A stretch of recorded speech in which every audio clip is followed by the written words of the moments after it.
Obrigada, Carol, pela disponibilidade. A hora que a gente conversou assim, e ela comentou algumas coisas que ela poderia falar quando ela disse de corda seca em alta temperatura. Eu falei, pelo amor de Deus, fala isso, que tem um monte de gente que fala de corda seca e é uma técnica que ficou perdida no tempo. E a Carol resgatou isso de um jeito bem legal. E eu acho que assim vai ser um presente finalizar o fórum com a demonstração dessa técnica. Obrigada, viu? Eu que agradeço o convite por estar aqui. E para quem não me conhece, eu sou Carol Lequite, idealizadora da Casa de Ceramista. E é uma loja de materiais para cerâmica artística. Então, a gente vende tudo que um ceramista precisa, né? Ferramenta, esmalte, argilas, massas, tudo, né, que o ceramista precisa, além de ter um ateliê. Então, eu sou ceramista e eu dou aula, sou professora também de cerâmica, e aqui dentro da loja a gente tem um ateliê totalmente montado, e tem também o serviço de queima para ceramistas. Então, para quem não tem forno, a gente oferece esse serviço também. Então, a pessoa já vem, já traz os peças para queimar, já pega o material na loja. Então, a gente quis fazer uma coisa bem completa. Esse ano, a Casa do Ceramista está completando 10 anos. Oh, parabéns! Estou bem feliz, assim. Em agosto, a gente completa 10 anos. E hoje a gente também está com uma fábrica de esmalte. Então, a gente tirou daqui, ampliou, foi para um barracão, uma cidade de região metropolitana. E aí a gente equipou para aumentar a capacidade de fabricação de esmaltes para atender os ceramistas. Uhum. Então, aí o que eu me especializei? Falei, bom, a gente tem que experimentar e testar tudo que a gente vai vender aqui, a gente testa no ateliê. Agora, na pandemia, não está tendo aula, então a gente acaba fazendo mais coisas. Então, a corda seca é uma técnica que eu vou, explicar, mostrar para vocês o que é, para quem não conhece. Como justamente, você falou, Flávia, é uma técnica que é mais antiga. Ela foi diminuindo o número de pessoas que fazem hoje em relação a 10 anos, de quando a gente abriu a loja. Há 10 anos, as pessoas trabalhavam mais com baixa temperatura. Então, usavam mais os esmaltes de 980 graus. E aí, com o passar dos anos, a gente foi observando um aumento dessa temperatura. Antes era 1.200, agora já está se usando lá 1.220, 1.240, já está se falando em cone. Então, nesse meio termo, eu acho que a corda seca ela se perdeu um pouquinho ali. Porque as pessoas acham que a corda seca dá só para fazer em baixa temperatura. E não, a gente pode aproveitar a técnica para alta temperatura. Então, eu vou mostrar para vocês algumas peças. Ó, esse aqui é um prato, uma massa tabaco. Tá, ó. Lindo! E aí a gente aplicou o esmalte aqui no fundo e fez a técnica, aplicou a técnica da corda seca aqui na lateral. E consiste a gente aplicar o esmalte em desenhos delimitados, em áreas delimitadas, com lápis grafite, tá? Originalmente, essa técnica, ela era feita com... tem várias referências, né? Tem lugares que a gente vê que era usado um capim gorduroso. Tem outras bibliografias que dizem que era uma corda molhada no óleo de linhaça para separar as cores, né? Então, uma separação com algo gorduroso. Ah, é? Será que é por causa disso que vem o nome corda seca? É. Então, tem várias, eu li, assim, várias referências, não tem uma, assim, exata. Então, que era, para que os esmaltes não se misturassem, eles colocavam, tipo, uma corda molhada em algo gorduroso, né? Um óleo de linhaça ou um capim gorduroso, que separava as cores. Foi no século XV, os mouros usaram muito essa técnica para azulejos, para fazer azulejos com várias cores, né? Desenhos, geométricos ali, e para separar as cores dos esmaltes. Hoje, o que a gente usa na técnica? A gente usa lápis grafite, tá? E aí ele tem, né, uma gordura, não precisa ser um lápis super gorduroso, tá? E tem gente que fala, eu gosto de fazer com 6B. A gente acaba fazendo aqui com lápis 2B, mas pode ser qualquer lápis, tá? E aí você vai desenhar para separar as cores. A luz não sei se está muito boa. Eu vou mostrar aqui. Ah, agora dá para ver bem. Vou mostrar aqui no cantinho. Então, a gente esmalta aí as áreas e delimita com lápis grafite. Então, eu vou mostrar para vocês como que a gente faz a técnica. Então, eu vou usar esmalte. Então, a escolha do esmalte é muito importante. Eu tenho que usar um esmalte que ele fique estático ali onde eu aplique ele. Eu não posso usar um esmalte reativo. Tá? O esmalte reativo é aquele que ele vai dar uma esparramada, ele pode escorrer, ele não vai ficar dentro daquelas linhas. Então, a gente tem uma linha de esmalte, que é a linha mista.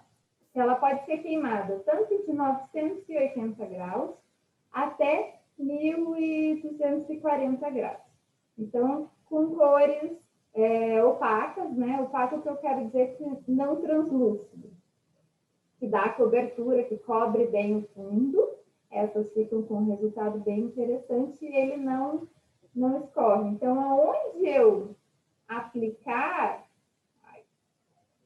Abaixa só um pouquinho, Carol, para a gente ver na segunda câmera que a imagem fica melhor. Aí, agora sim. Deixa ela parada que a gente consegue enxergar bem. Ótimo. Então, eu vou fazer um desenho com áreas delimitadas, tá? Áreas fechadas. E aí eu tenho que ver, na escolha do desenho, eu não posso fazer com áreas nem muito grandes, nem muito pequenas, porque senão vai dificultar a aplicação do meu esmalte. Né? Ok. Então, e aqui, aonde tem a separaçãozinha de uma cor para outra, é onde tinha o grafite, e o grafite volatilizou. Ele some durante E tem alguma maneira, depois de pintar, pigmentar essas linhas de separação? A Érica está perguntando. Sim, eu não costumo usar, mas você pode usar óxido de manganês com um fundente, que pode ser um pouco de esmalte transparente. E tem gente que também mistura com óleo de linhaça e faz como se fosse a corda, afiletadinha assim, com um pincel filete. Né? Ok. Aí você aplica ali, ao invés do grafite, você faz essa mistura. Tá? Eu não costumo usar, porque eu gosto de deixar aparecer essa cerâmica ali. Então, aqui eu tenho os esmaltes, tá? E aí eu vou mostrar também o preparo do esmalte, que ele tem que estar numa consistência, ele tem que estar grossinho para a gente poder depositar o esmalte. Então, eu vou preparar aqui. Acho que já pode ser, se não aparece aqui, não. Eu vou tirar aqui, meu microfone está no vaso aqui. Você quer tentar colocar o microfone na sua camiseta para tirar esse coisa daí? Vê se dá. Aí você tira o vaso. Aí, Vamos estão me ver. ouvindo bem? Tá, dá para ouvir bem. Fala mais uma coisa para ouvir, vamos ver. Põe um pouquinho mais para cima, por favor. Aí. Agora vai. Então, a gente usa para preparar o esmalte uma colher de medida, vai colocar 3 medidas do esmalte em pó.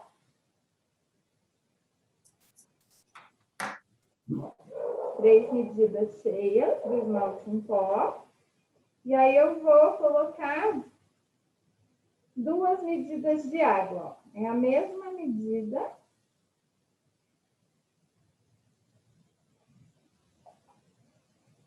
E vou dissolver o esmalte, tá? Tem que dissolver bem o pó. Esse preparo eu posso usar também para pincelar e para outros tipos de esmaltação com pincel, tá? Então, é um preparo comum aqui que a gente sempre usa para esmaltação com pincel. Eu vou dissolver aqui. Depois que dissolveu bem com a água, eu vou colocar uma medida, ó, de CMC preparado, já tipo gel. Para quem não sabe o que é CMC, carboximetilcelulose, é um tipo de cola que a gente usa para preparar os esmaltes, que dá viscosidade e deixa o pincel deslizar e dá um pouco de aderência, tá? Ele vem em pó. E aí a gente prepara com 1 litro de água quente e uma colher de sopa de CMC. E aí ele vai ficar esse o gelzinho que eu coloquei aqui. Agora meu esmalte está preparado, ó. Aqui ele ficou um pouquinho grosso demais, tá? Eu posso colocar um pouquinho, vou colocar mais meia medida. Eu quero que ele fique como um iogurte. Um iogurte mais líquidozinho, assim.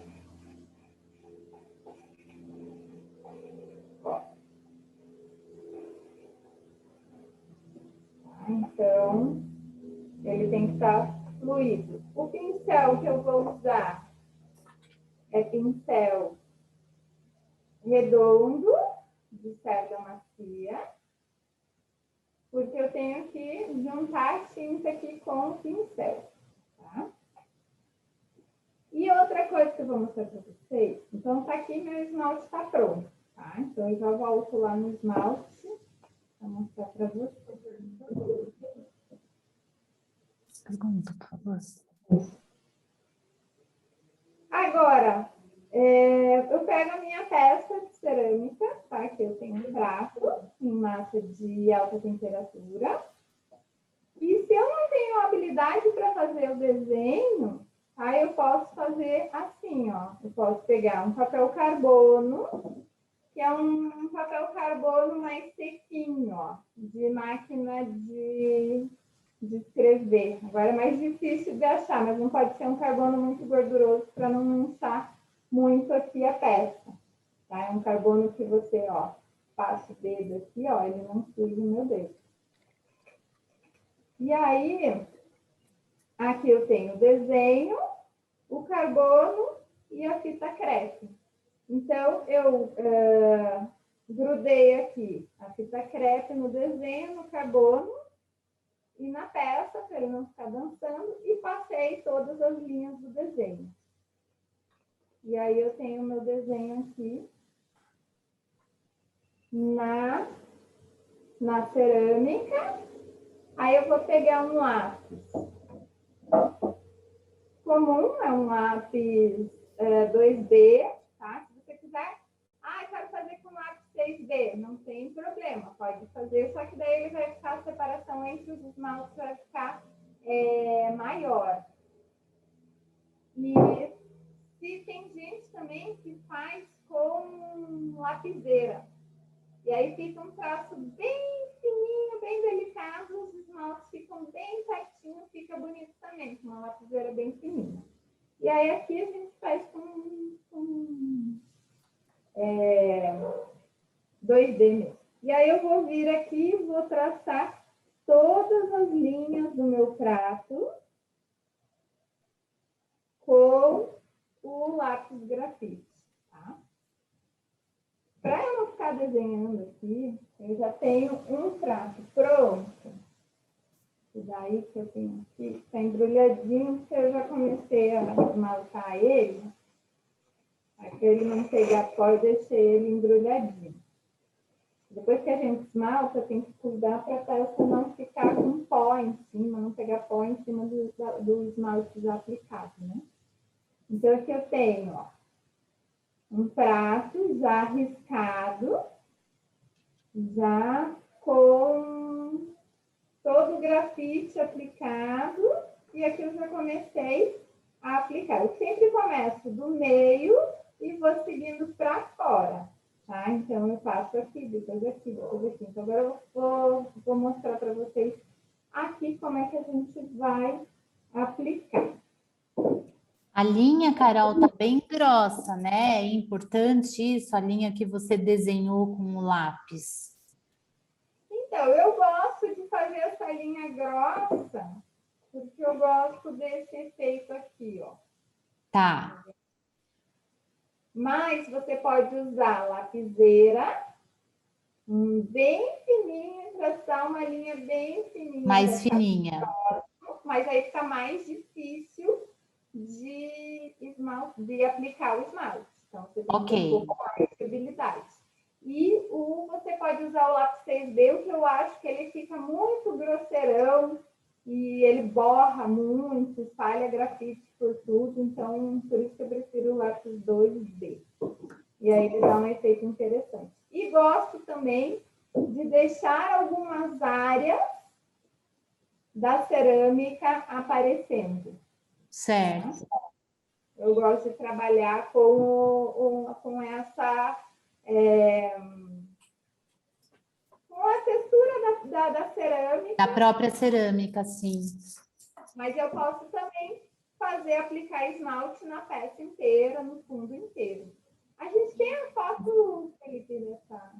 Por falar em esmalte, por favor, você repete o nome dessa linha de esmalte que você está usando? É linha mista? Isso, o esmalte que a gente usa, que é para fazer essa que está riscada aqui, ó. Pode pôr lá a imagem de novo. Então, a gente usa os esmaltes da linha mista. São esmaltes que eles não são transparentes, eles são opacos, eles dão uma boa cobertura. Opaco é não translúcido, tá? Eles são todos brilhantes. Mas eles dão uma boa cobertura e eles podem ser queimados de 980 até 1240. Então, se você quiser queimar em qualquer temperatura, eles funcionam e eles não escorrem. Chama linha mista. Ok. E alguns esmaltes também, não precisa ser só com esses esmaltes da linha mista. Pode ser com esmalte de alta. Por exemplo, aqui, ó. Esse laranja é um laranja da nossa linha de alta temperatura, que ele não escorre, não é reativo. Certo. O importante é isso, né, Carol? Que o esmalte não escorra e não seja reativo.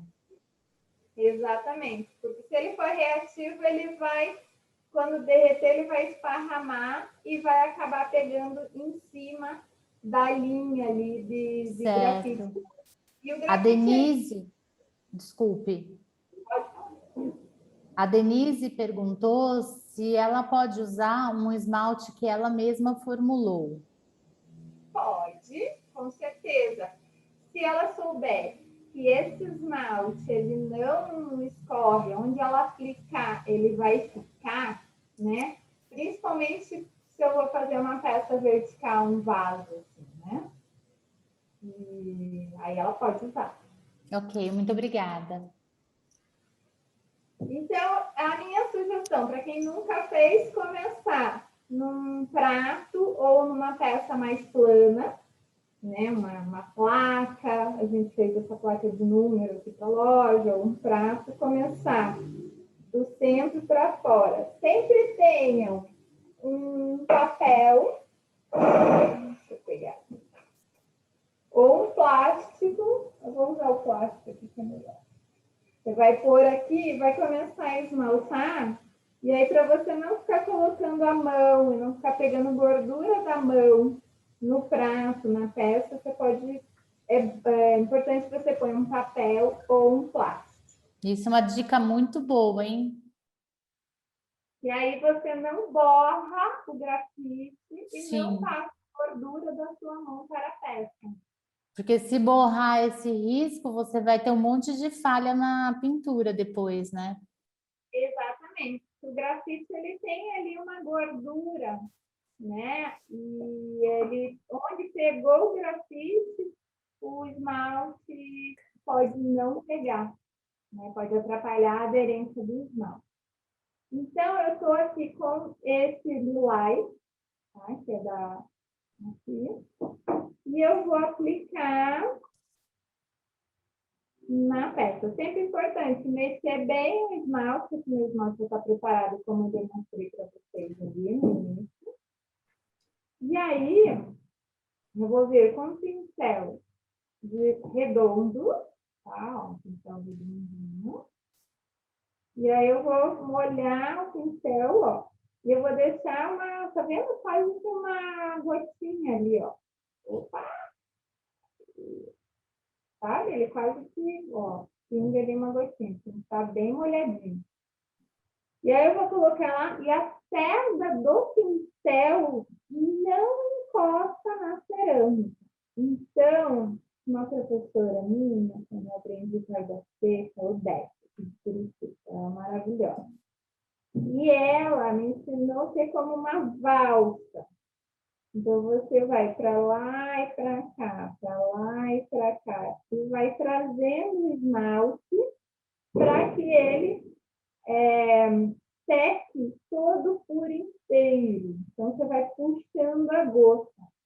O pincel na posição vertical, tá? Mais vertical possível que você consiga.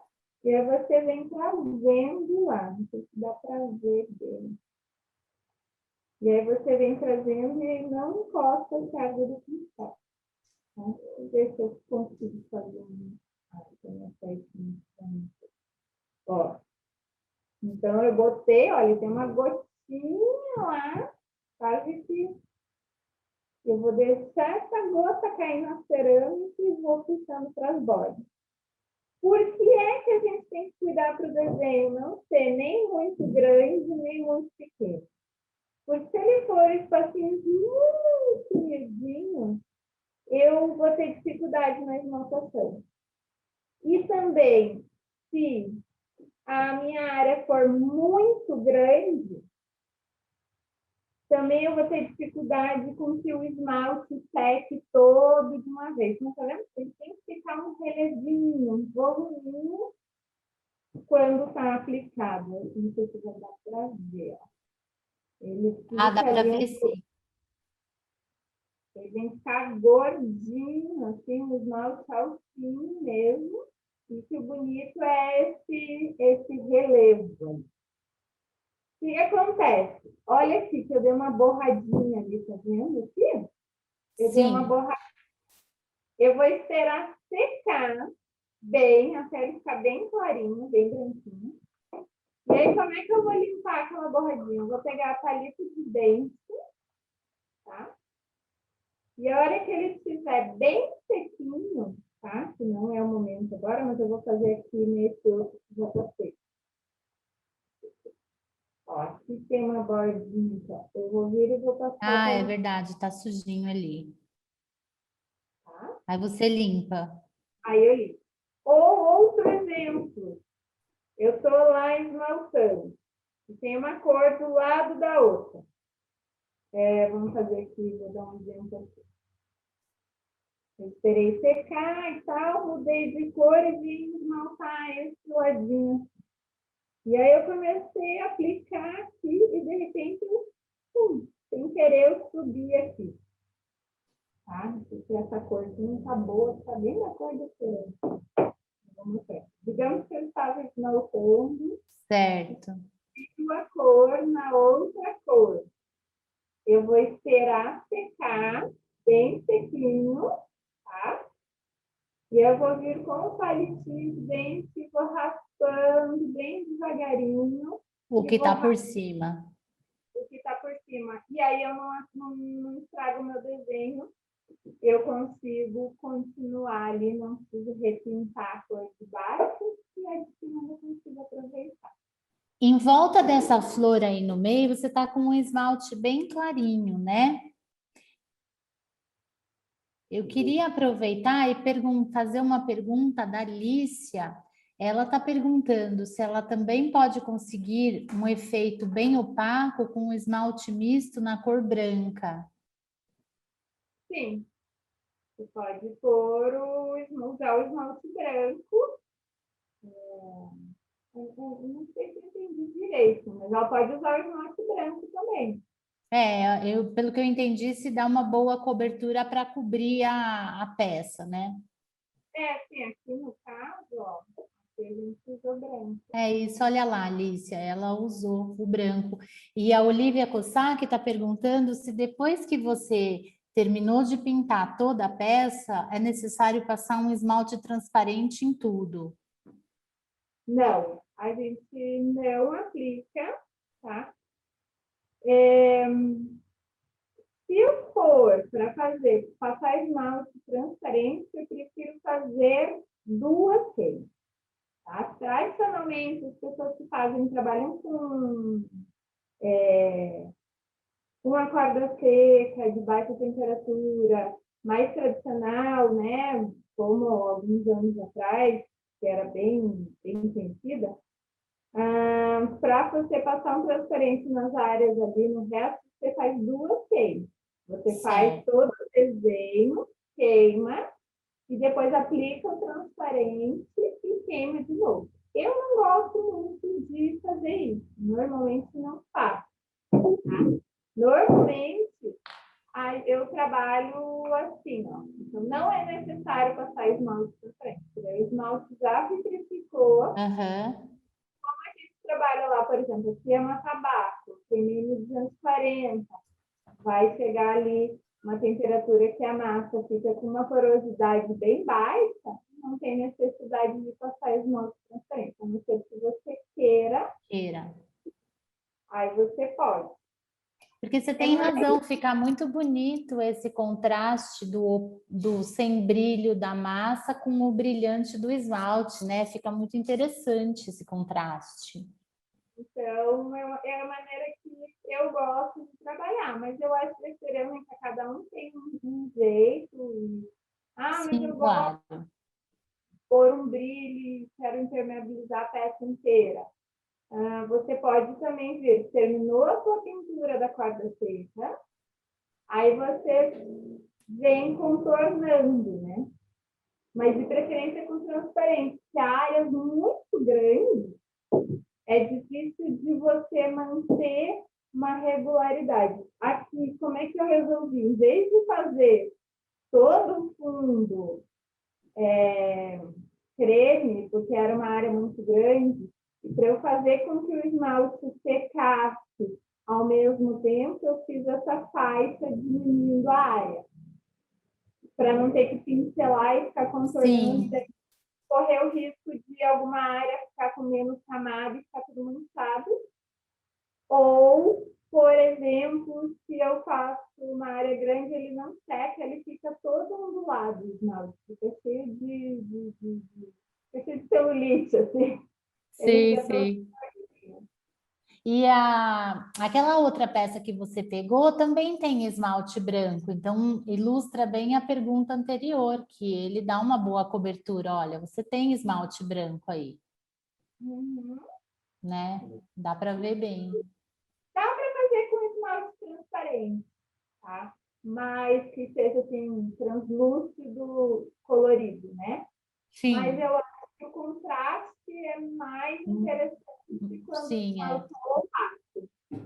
O importante mesmo é o que você falou no começo, que o esmalte não escorra. Então, por exemplo, a Ivone está perguntando se dá para queimar em 1260. Desde que o esmalte não escorre em 1260, ela pode fazer sem problemas, né? Com certeza. A técnica é a mesma, né? Independente se você vai queimar em 1980 ou 1260. Se você usar um esmalte adequado, que não corra, ele fique ali estático. Esmaltou onde ele está, ele vai ficar perfeito. Certo. E, faltou alguma coisa, gente? O Tiago perguntou assim, se você pode utilizar esse prato que você mostrou anteriormente, que ele já está todo esmaltado, se você pode utilizá-lo como um utilitário por conta de ter algumas partes que estão sem esmalte. Então, Fê, coloca para mim a foto desse aqui esmaltado, já pronto. Esse.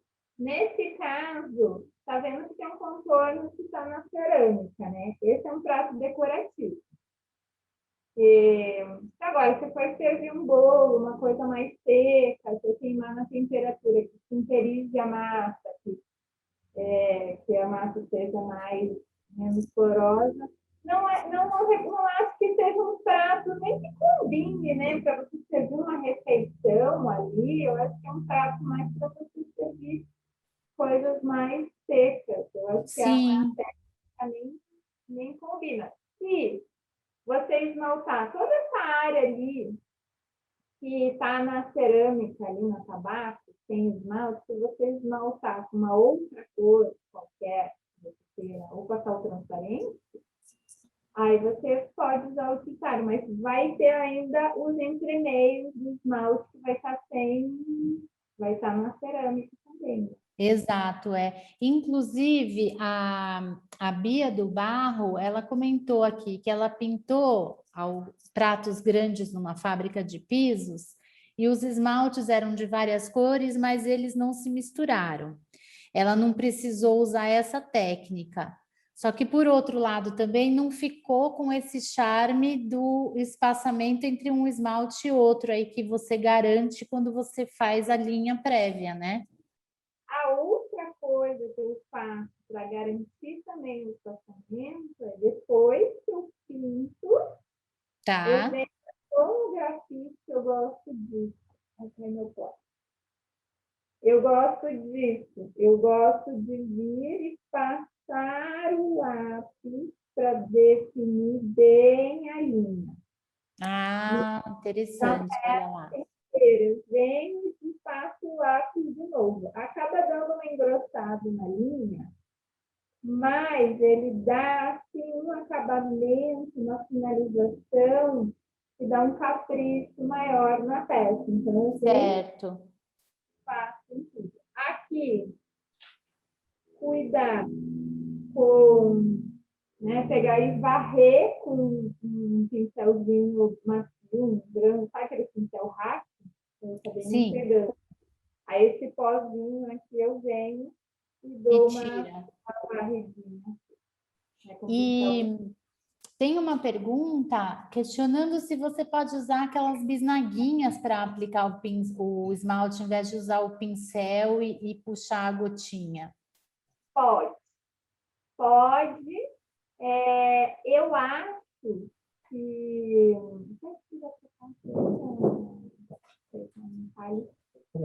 eu acho que é mais difícil na bisnaguinha do que no pincel. Eu tenho mais controle com o pincel redondo Aham. e acabo preferindo trabalhar com o pincel, mas dá para usar aquela bisnaguinha de ponta de agulha, se a pessoa se adaptar, maravilha, perfeito, pode usar. E tem que ficar um relevinho, assim, né? E aí a Ah, ponta da agulha também não encosta na cerâmica. sim. É porque se ela encosta, ela fica entupindo, né? Porque às vezes eu tenho medo da bisnaga, porque às vezes ela dá uma entupida, aí a gente aperta e aí faz assim aquele esparrame, né? Verdade, verdade. E eu acho que com o pincel a gente tem mais controle. Nas primeiras pinturas, você vai ver que você vai fazer um esparrame, mas é uma questão de prática, de controle. Tudo na vida, né? Sim, claro. E aí pegar desenhos com tamanhos, espaçamentos não médios, né? Nem pequenininhos, nem muito grandes. Treinar, começar assim. E uma camada só de esmalte é suficiente? Uma camada só, depositando. E o mais importante de tudo, a cerda do pincel não encosta na cerâmica. Então, a gente vem com uma gotinha e vem carregando a gota, sempre com bastante esmalte para ele ficar aquele relevinho. Ok. A Lili Ranchin está perguntando se não dá nem para dar um banho rápido de esmalte transparente em cima. Eu acredito que sim. Fazer assim, um banho bem ralinho, eu acho que isso dá para fazer. Tem que ver Mas se aí, pode alterar a cor do esmalte que está embaixo, né? Se você passa um transparente por cima, pode alterar a cor. mas aí não vai cair no comentário que você fez antes, que o esmalte não vai pegar onde tem a linha de lápis, porque ele é gordurosa, né? Exatamente. Então, onde tem o lápis, o esmalte não vai pegar. Aí tem que experimentar. Teria que fazer duas queimas. Por isso a questão das duas queimas. Sim, que você mencionou. Aí ele volatiliza o grafite e depois você aplica de novo e tenta queimar de novo. Em alta temperatura é um risco a mais. Eu prefiro pensar nessa técnica para determinadas coisas. Né? Não Sim, consigo imaginar um prato de refeição todo trabalhado na corda seca. Acho sim. que é aproveitar a técnica e adaptar para o tipo de peça, né? O pessoal faz muito em panela, faz uma parte de fora da panela, tradicionalmente. Então, eu prefiro aproveitar a técnica sem ter que passar o transparente por cima. Todo mundo me pergunta do transparente. Aham. Não usar o transparente, trabalhar com esse contraste da massa, com o esmalte.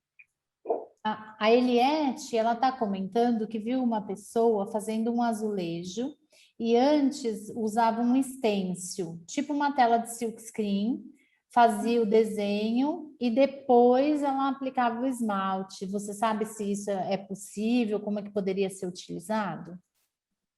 Eu acho que dá para. Eu nunca fiz, mas eu imagino que dê para fazer. É como se, ao invés de eu passar o desenho como grafite, eu faço o desenho na serigrafia. Ou até aqueles papéis de arroz, né? Esse eu também não Sim. sei, passar o desenho com papel de arroz, já está o papel de arroz embolado, depois esmaltar em cima, tá um teste interessante de fazer. Né? Assim, olha, Carol, assim, tá me ocorrendo aqui. Você comentou no começo que tem pessoas que misturam o óxido de manganês com óleo e passa para fazer a corda seca em vez de usar o grafite. Se a gente usar essa mistura para aplicar pelo silkscreen, aí você espera secar e depois preenche com o esmalte, seria o que você já explicou no começo. Só que em vez de aplicar com um pincel, você está aplicando com uma tela de silk. Aí para experimentar com as telinhas de serigrafia Da Soft Stance, né? Talvez fazer uma experiência nisso, porque é o que você comentou no começo, que seria uma das maneiras mais antigas de fazer, né? Então, ó, um teste aí, para deixar um teste para todo mundo, tarefa de casa. Essa vai dar lição de casa para todo mundo, ótimo.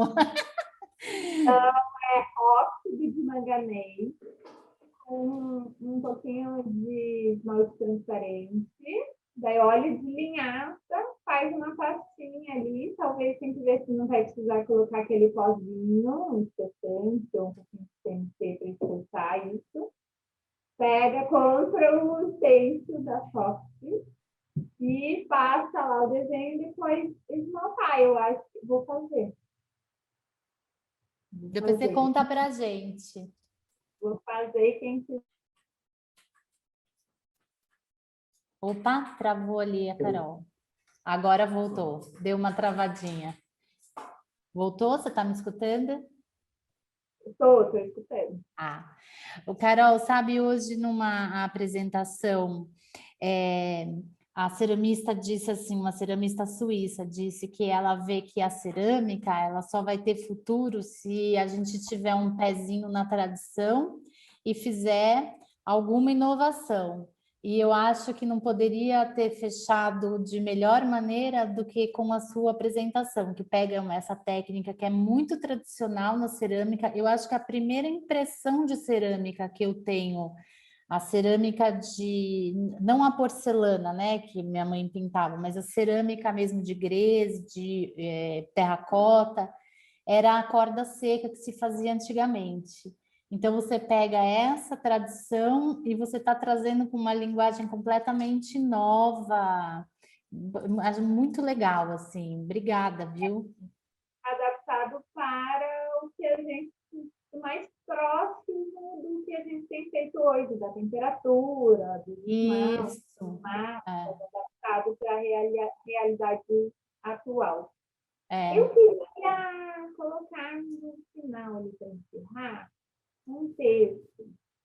A gente vai colocar uma imagem, e é um texto que, para a gente encerrar, que é o nosso manifesto, que é o manifesto da Casa do Ceramista. Ok, que legal. E diz assim, quais são os nossos princípios, e eu acho que tem muito a ver com o tempo.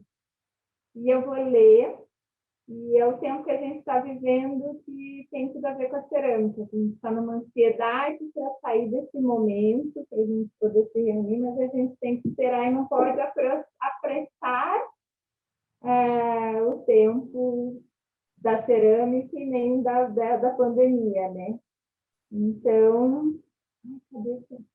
então, fazer cerâmica é saber respeitar o tempo da matéria, entender que o processo muitas vezes foge ao nosso controle. O imenso valor da paciência, as lições constantes de desapego e persistência próprias do ofício. As transformações provenientes da relação entre os 4 elementos: terra, ar, água e fogo. A magia do inesperado ao abrir o fogo. Estar em constante aprendizado, sempre compartilhando conhecimentos e momentos especiais.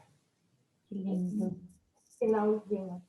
E as peças de cerâmica têm em si uma grande carga de amor, carregam a energia das mãos que a modelaram, são um registro eternizado do momento em que foram criados. Nossa intenção é espalhar esse amor e fazer com que cada dia, cada vez mais pessoas possam transformar sua paixão pela cerâmica em um estilo de vida. Mais lento, mais manso, mais suave e mais prazeroso. Então, eu queria finalizar, né, com esse texto e que eu acho que vocês fizeram tudo isso também nesses 3 dias aí que nós passamos agora. Lindo, muito obrigada de coração mesmo. Olha, a gente não tinha combinado, mas eu acredito que não podia ter melhor fechamento do que esse. A apresentação da Carol é a última, a próxima vai ser o fechamento do Rogério. Eu te agradeço de coração mesmo, porque você conseguiu colocar nesse manifesto o que a gente pensa e o nosso desejo de ajudar todo mundo a passar por esse momento difícil. Muito obrigada, gratidão. Eu que agradeço, parabéns para todos vocês. Obrigada, querida, mesmo. Boa Páscoa, bom dia para todos vocês que acompanharam a gente por esses 3 dias. Obrigada e esperamos que vocês levem as boas energias, os bons momentos que passamos juntos aqui por muito tempo na vida do ceramista de todos. Uma boa tarde e assistam o encerramento do Rogério. Ah, e por favor, vai lá na página do site e deixa a avaliação de vocês, sugestão do que poderia melhorar e se manifesta lá para a gente. Obrigada. Tchau. Tchau, gente. Tchau.